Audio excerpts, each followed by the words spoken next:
Hello and welcome to Talking Whiskey. My name is Grant and today we're going to be talking about barrel aging. So the first thing we should probably say is aging and maturing mean the same thing. So every time you see something that says it's been matured or it's been aged, it means the same thing.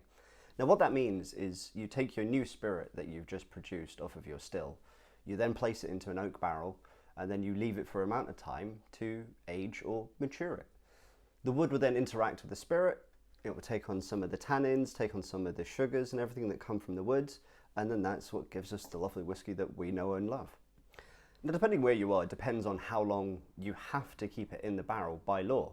So for example, in Scotland, to call it a Scotch whiskey, it has to be aged for a minimum of 3 years. Other examples can be that it just has to spend a set amount of time in the wood, and there's technically no definition on that set amount of time.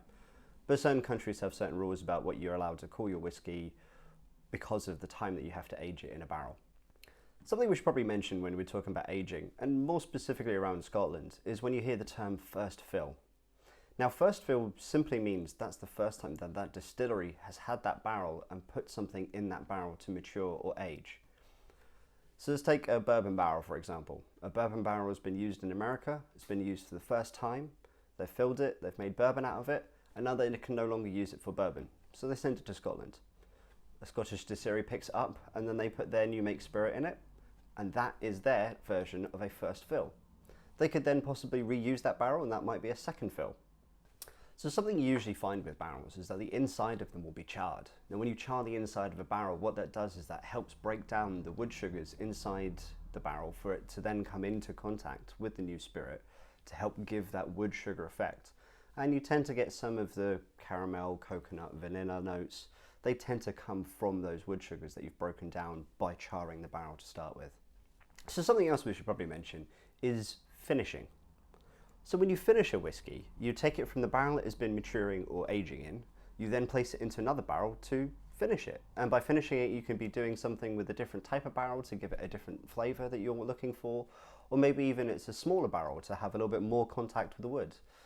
Finishing just means that you take it out of your main maturing barrel and you put it into something else. Now we should probably mention quickly age statements. So an age statement is 12 years old, 10 years old, 20 years old, 25 years old, however old is on a bottle of whiskey. Now what that means is the youngest barrel that has gone into that bottle is that age. Now chumping on that, when you talk about finishing whiskey, the amount of time that you put the whiskey into the finishing barrel, that doesn't contribute to the age that you're putting out. So for example, if you've got a 10-year-old whiskey that you've been maturing in a bourbon barrel, then you decide to finish it in a sherry barrel for 6 months, you can't use that 6 months to the age statement. It's therefore 10 years old because it's been matured for 10 years. And finally, we should probably talk about what happens to barrels when distilleries have finished using them. And the honest answer is quite a lot of things actually. I suppose the most obvious one is what I've got in front of me. This is an old used barrel that first came from Jim Beam. It was then sent to a Scottish distillery and it was used twice. So it did a first fill and a second fill.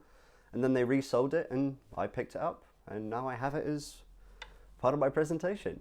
This top here is actually from a wine barrel that was used for finishing, or so a wine finish. And you can do other things with barrels. You can break them apart, turn the staves into candle holders. You can cut the barrels in half, make them into plant pots. I've also seen some people take barrels and turn them into chairs. Or you could resell them for firewood, which probably makes some of the best smelling fire if we're honest. So I think that's a few little things about barrels and barrel aging that just might be helpful to know. If you want to know more, drop some comments below, let me know you want to know more, and I'll be able to do something a little bit more detailed. And of course, cheers to you all.